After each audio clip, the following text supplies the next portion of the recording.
and welcome back to the basement. One of my biggest challenges in this small shop is keeping things neat and orderly. Now, a big part of the problem is my own weaknesses / proclivities. I'm perfectly comfortable when everything is helter-skelter. So what I try to do is I try to build myself some guardrails to help myself to keep things neater. So one of the key words is organization. If I can develop a place for everything, then it can help my messy nature substantially. And when it comes to organization, the key word in a small shop in particular is density.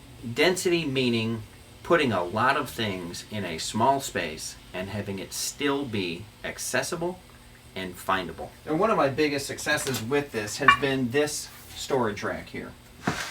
All this storage rack is MDF sides with grooves cut into it. Piece of 1/4 inch masonite that acts as a drawer, and it holds these plastic organizers. So I have 15 drawers here containing all different kinds of organizers. This has worked really well for me.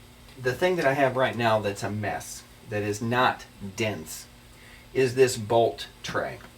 So I keep bolts and nuts in here, and I just have this big bucket. It started off as a coffee can back in the day, but then I outgrew the coffee can and moved into this big metal tray. The problem is it's not sorted, it's not organized, and it's not dense. It's a big, gangly thing for a relatively small amount of storage. So what I'm going to be doing is I'm going to be building a cabinet to sit where this is, that's going to contain drawers with subdividers for the various types of nuts and bolts and fasteners that are bulkier than is going to fit in one of these smaller organizers. This is just too small for a fastener of this description, so it'll have much larger compartments. So the overall dimensions, I want to leave my files here in the file rack, so I have to still be able to get to the files. So let's say that the maximum height is about 14 inches. The depth, if it comes to the same front depth as this, there again, about 14 inches. So 14 by 14, and the length, it needs to not come past this point here. So holding this up there, and that's about 20.5 inches. So 14 deep, 14 high, 20.5 long. Let's grab a pencil, do some sketching, and see what's going to work with those outer dimensions. 20.5 long, 14 high, 14 back. Okay, so 14 high, we're going to lose 3/4 at the top, 3/4 at the bottom. So 14 minus 1.5 inches is 12.5 inches. So I have a 12.5 inch opening to work with. Let's divide it by 4, and the top one is 2.5 for the top. That leaves 10. So the bottom one is going to be 4, and then we're going to go 3, 3. So 4 plus 3 is 7 plus 3 is 10, 2.5. That's going to be our drawer structure. 1 4 high, 2 3 high, and the top one 2.5. The width is just a function of pulling out our 3/4 inches. So the width of our drawer is going to be 19. So we need to make a drawer. The depth, the only thing we'll lose on depth is 1/4 inch at the back. So 13.75 by 19 by 4 high, and then the same thing by 3 high, 2 each, and the same thing by 2.5 high. So we're going to make these 4 drawers and then the cabinet to put them in. Alright, it's the next morning and I took some time yesterday and I developed this drawing in order to kind of really flesh it out of exactly the final dimensions and exactly how to do all of these rivets, all of these grooves that will be for the dividers that can slide in and out. I kind of needed to take some time and get it laid out properly. Now, these pieces are either going to be oak that's salvaged from a pallet, which would be great if I have any that are nice and clean and straight, and those are relatively hard to find. And this will be great if it's made of plywood. because what this represents is the layout of all of these cuts. These are the groove cuts here, and these are the strips that will then be cut out of that layout.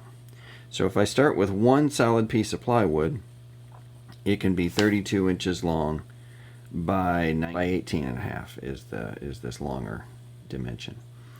So this is the deal if it's one big piece of plywood, and if not, then I'll just have to put them on a sled and cut them out one piece at a time.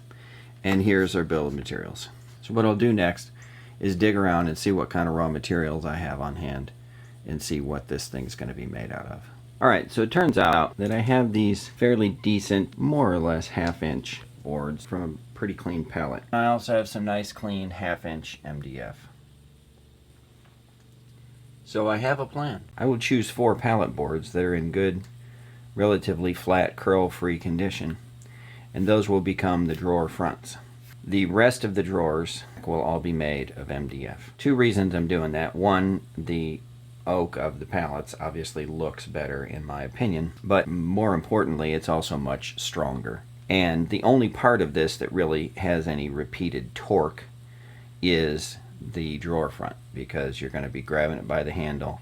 You may even hook a thumb here over this front edge and pick it up in the air holding it by that drawer front. So the drawer front needs to be very strong.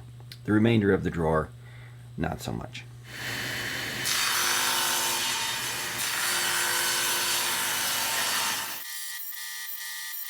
Alright, there are the 4 drawer fronts.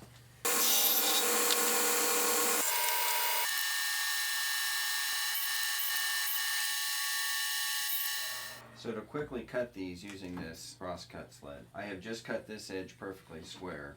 I'll now flip it end for end and take a careful measurement of where I want to cut, which in this case is 17.5, which is just a little bit beyond this end because this sled has kind of gotten chewed up over time.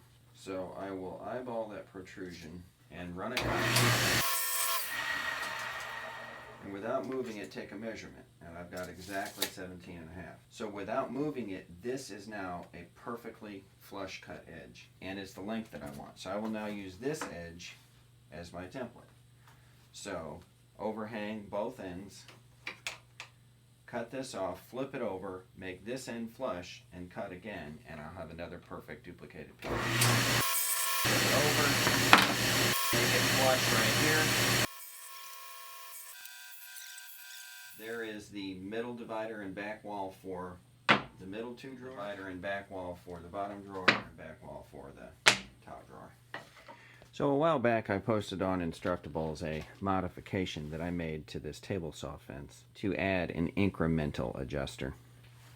And basically what it is a retractable half nut that's right here, that's mounted on a piece of spring steel, that engages in the teeth of this 3/8-16 all thread, so that when this is engaged, this lever either engages or disengages it. When it's engaged, it engages in these teeth and forces the saw fence to move only in even 1/16 of an inch increments. For this slot, I needed a 1/4 inch slot. Using the incremental setting on the fence, this cuts pretty much a perfect 1/4 inch slot by just running it through precisely 2 kerfs of the blade. So by locking it to the perfect 1/16 increments as found on this piece of all thread, it gives you a real smooth, even result. I can also do box joints with it, with the same idea. It gives you a nice, consistent response every time. So what we're going to do now is we're going to use the saw fence. I'm going to be marching the fence across in 2-inch settings and run each of the boards through twice with 2 kerf thicknesses of the saw blade set at this depth setting. What I'll have to do is some of these will only be one side, some of these will be double side, and I'll have to run them through multiple times. And what we're doing is creating the slots that these dividers are going to drop into later.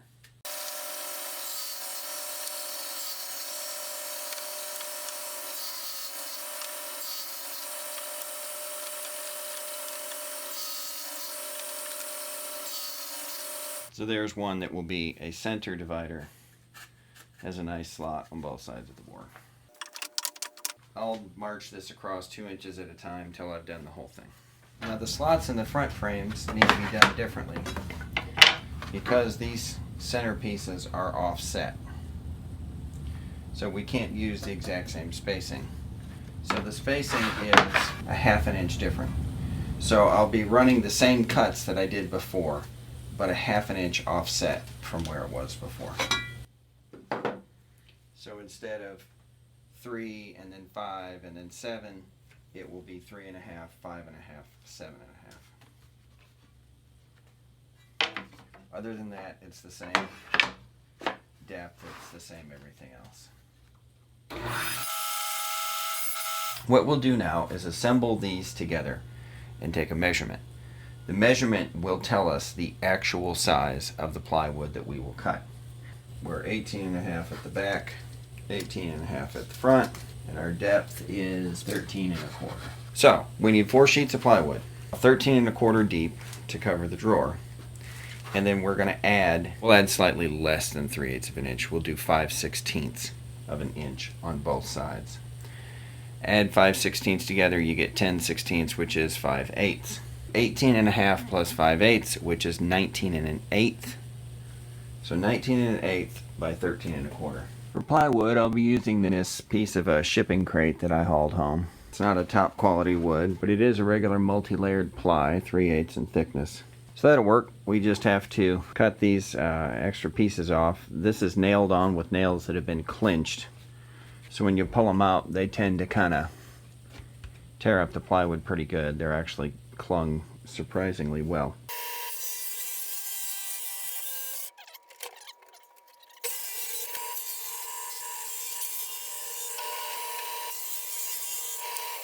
Preparing to actually put the drawers together. One of these pieces of plywood had this big kind of broad tear out, and I could have sanded it off, but I decided to try to just smooth it out. So I've kind of filled the crack with some wood glue, and I've squished it closed using this big clamp and some plexiglass, because of course the wood glue can't stick to the acrylic. So it can sit there and dry for a few minutes, and then when I peel the acrylic off, it won't tear the thing apart. But for the rest of these, we will simply assemble our drawer around this frame.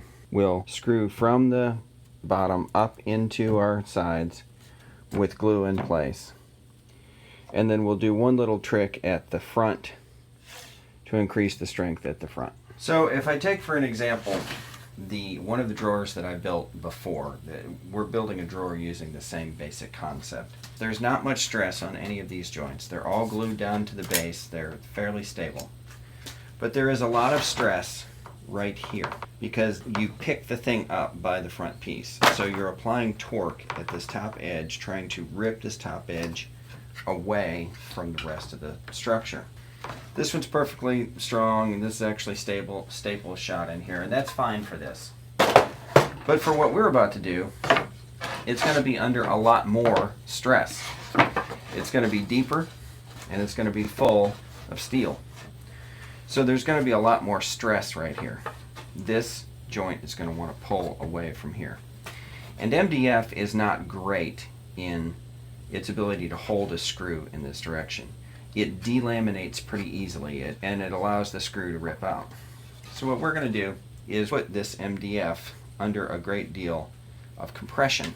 We're going to make a little steel bracket that goes here, and then we will drill and tap this steel, and we will screw through here into the steel, and then this piece of MDF will be under compression from these screws. We will screw through here into the MDF immediately adjacent to this fastener, which is keeping the MDF squished together in compression so that it cannot delaminate and shred and allow the screw to come out.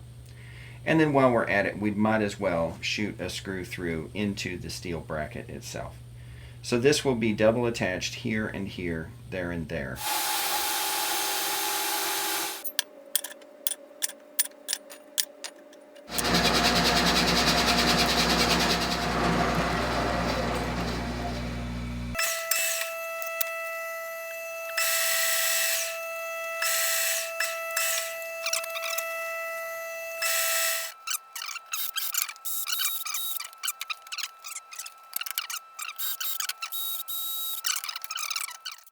this size of shank right here is just about right for this 1032 screw. So with a single step, I can countersink it out and enlarge this hole to the right size.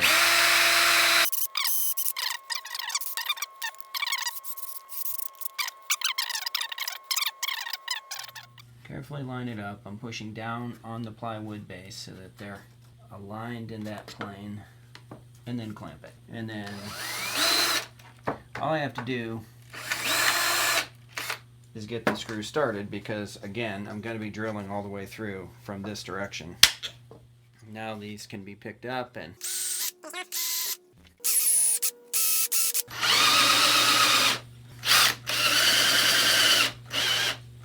glue and screw these together, and then glue and screw this down to the plywood.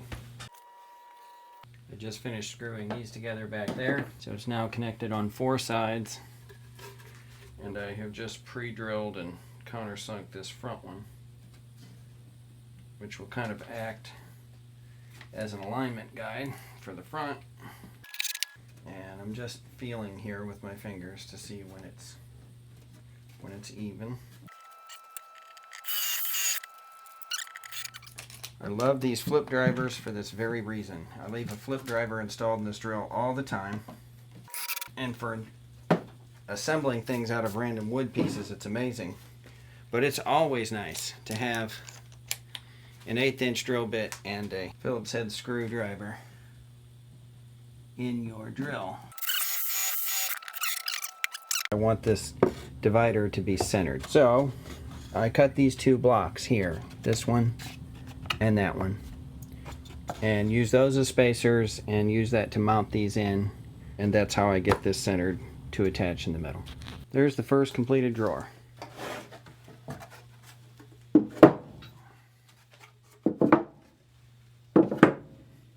Voila. With the 4 drawers complete, it's now time to build the actual cabinet. I like to build the drawers first so that if I have any mess ups, if the dimensions of the drawers changes from the plan, then I can simply adapt the cabinet to the reality of the drawers. As it turns out, the drawers are pretty much on spec. So they're 18.5 wide, and then the height are as was in the drawing. So we need a cabinet with an opening of 12.5, and it will have slots going up the sides to correspond to these runners. And then the width will be 18 5/8. That gives me an 1/8 inch clearance for each drawer. So as far as what to make the cabinet out of, I had these this leftover MDF shelving from a much earlier project, and I saved these little cutoffs. Wasn't even sure what to do with them, and as it turns out, for this, they're just perfect. You know, they're nice and deep, and they have the height that I need. But I don't have that to go across the top, so there again, the thing isn't necessarily supposed to be beautiful, it's supposed to be functional. So this old piece of plywood, I think I used this as an LCD TV mount at one point, using a French cleat kind of a system. But I will clean this cleat off of here, and that should be fine. As far as across the bottom, you know, the top needs to be strong because you're going to set stuff up there. All the bottom needs to do is maintain the width. It needs to be strong enough to hold the cabinet sides, but it doesn't need to do anything else. So I will use the same 3/8 ply that I made these drawer bottoms out of. I will make the cabinet bottom out of that.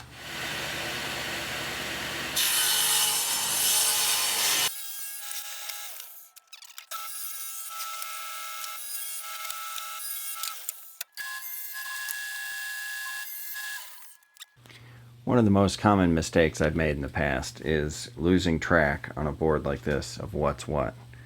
So I've marked the top and the front. Keeping track of what's what is one of the biggest challenges. So I've now laid out my slots and drawn lines to represent them. I'm not actually going to be cutting to these lines. I'm going to be using the accuracy of the table saw and the table saw fence to give me clean and accurate slots. But by laying this out, number one, it's kind of a sanity check of, do the numbers that I have written down actually lead to something that looks decent in reality? And number two, it helps me to keep myself straight as I'm going through the process of cutting these slots in. that every time I make a cut, it should make sense when I look down at it, that yes, that is in the general location. Because there again, in the past, one of my biggest problems is getting things mentally turned around, upside down. And you produce this full part and you have it the mirror image of what it needs to be, or you have it upside down, or some other silly mistake. So this kind of thing takes just a couple extra minutes. But for me, it makes a big difference in getting the thing right.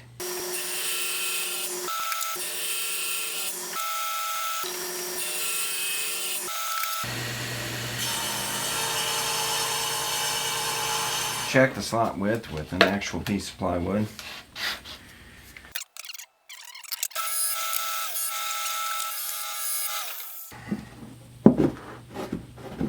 They should have clearance to slide. They should have vertical clearance with one another. I think we're on the right track. Alright, so let's put the rest of the cabinet together.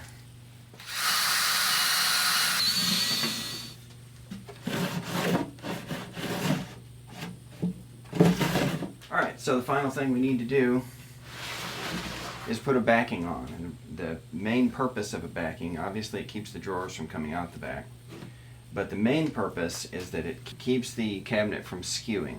I'll probably just use 1/8 inch masonite.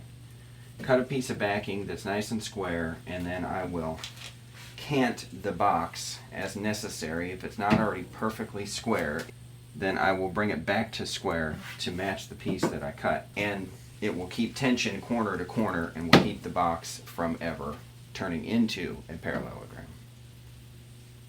Maybe it is a trapezoid. I should look that up. Getting it to line up with that edge of this cut piece of plywood. Alright, last thing I need is some drawer fronts. As for a handle, I have in the past just bolted a big nut to the front. For a smaller drawer, that works fine. All you need is a pull. But in this case, I want something with a little more beef. So I've used conduit in the past, and these are good, you know, for this big beefy drawer. You really need to get a grip on it. So I need something I can really get a grip on, but I don't want it to have a whole lot of stick out. So I think we'll use this. This is some aluminum channel, dumpster sourced aluminum channel from somewhere along the way. And I'll just cut it to a length, and then drill and tap it, and from the inside screw a screw in, and from the outside it will be a finger cup pull. Should be pretty fast to do and should be a good solid grippy handle. Alright, so there are the drawer handles. Each one is just, I had to countersink it a little bit because these 1024 screws I had were really short, but that's good because they barely protrude through, so you don't have sharp edges under here for your fingernails to catch on, etc., etc. Nice handle. You can really get a grip on it if you choose to pull the drawer out. So one of the problems with these is there is no drawer stop, and I have, for some drawers that have driven me crazy, I've given them drawer stops by cutting basically a channel here, and then you can drive a screw down like right here, and when it gets to the back, the screw hits right here. I am going to see how these behave before I intervene in a drawer stop. So the final thing is they need dividers. So if I did it right, the front dividers and the rear dividers should be exactly the same. They should be interchangeable. I'll make 6 of this size, 12 of this size. These are both the same, and then 6 of those.